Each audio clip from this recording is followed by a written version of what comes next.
I was thinking of having one comment for this entire video, but you guys voted, and a lot of you voted to have, more than one comment. In fact, Zaid, I think, said that multiple comments that are good would be better than just one. So yes, I want to thank you, Zaid. So this is for you, Zaid. If you wanted more, you got it. So first of all, we'll actually get through the drama comments that have some tension with them. So the first comment is from Taylor, and he expressed that, while he does agree with me on world building, in other words, I stated in a video that, world building should help you tell the story and that it doesn't necessarily have to be large. In other words, large world building does not necessarily equal good world building, and that good world building is the one that helps you tell the story. I do agree with this wholeheartedly, but he expressed that, there's nothing wrong with large world building. And hey, I agree, and I'm very happy that you mentioned this because it does add some depth to the discussion. And I'm not against large world building. I'm just against world building that is irrelevant. I'm against world building that doesn't help to tell the story. I'm against world building that is just there for the sake of world building. If you are building a huge planet just for the sake of world building and you are not interested in telling a story, well, congratulations, that's completely fine. In that case, large world building might as well be good world building. But if you're writing a story, if you're writing a novel, or if you're writing a screenplay, the good world building that you do will be the world building that helps to tell your story. So you can have large world building that helps to tell your story.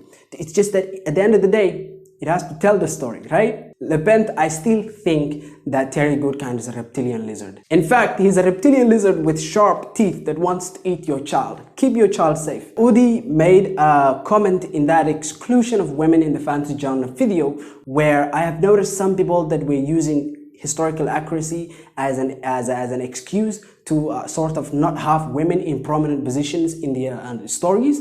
Well, I have argued in that video that you first of all don't need historical accuracy and you can have women in your fantasy because it's fantasy. But on top of that, I argue against this understanding that women were not prominent in history, and I argue that women were prominent despite having been given less resources in patriarchal societies. So there's really no need to exclude women from prominent positions for any reason whatsoever. I agree with this. I stand by this. I will die by this. But I didn't have as much depth to that video as I would have liked because it was very short, evidently, 5 minutes, something like that. Udi commented something that I really agree with, and I can't wait to read your story and the story that you are writing. But I would also like to add one thing here, and it is that, yes, if you are depicting a patriarchal society where women cannot hold power, it is fine in this particular case to not have women in prominent positions of power. And this means in a patriarchal society, you can of course not have women in as a king, for instance, as a queen, right? Maybe you don't have that, but you can still have a woman, in other prominent positions of power, right? And this means at the end of the day, you can't and you shouldn't use this excuse to exclude women from prominent positions of power as part of historical accuracy in any regard, because even if you remove them from power, you can't be a queen or you can't be a senator or something like that. You can still have them be prominent in a lot of other ways, okay? And heck, you can still tell very interesting, stories with women who are seeking power in a patriarchal society, conventional power like queen, okay? And this is very interesting dynamic, but at the end of the day, excluding women from prominent positions, technically speaking, for historical accuracy is false in my eyes. It's a distorted view of history. A more fun comment. Yes, actually, this last month, March, I read a lot.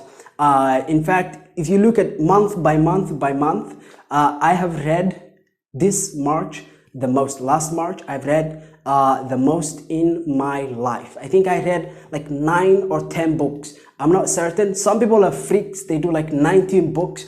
No, I have university and assignments and projects and stuff like that. So some days I don't read, but most of the days in last month I read. I can't wait to read all the books that you have recommended to me this month and make videos based on those. Okay, so if you want me to read any of your favorite books, you can recommend them down in the comments below. Absolutely, I agree with AF space AM. I don't know how you particularly say the name, but yes, I agree that Shlan is everything in this comment. I agree. Honestly, Shlan in The Way of Kings, she felt very, very annoying. In fact, like she felt like an exposition dump character.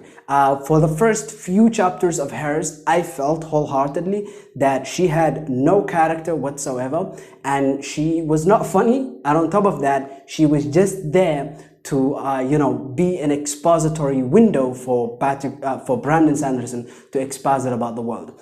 And this happened a lot. I wasn't happy with it. I did not like it, and it was annoying to read her chapters. In fact, also there's this another problem I haven't seen many people talk about, which is she was a passive character. In other words, things happened to her.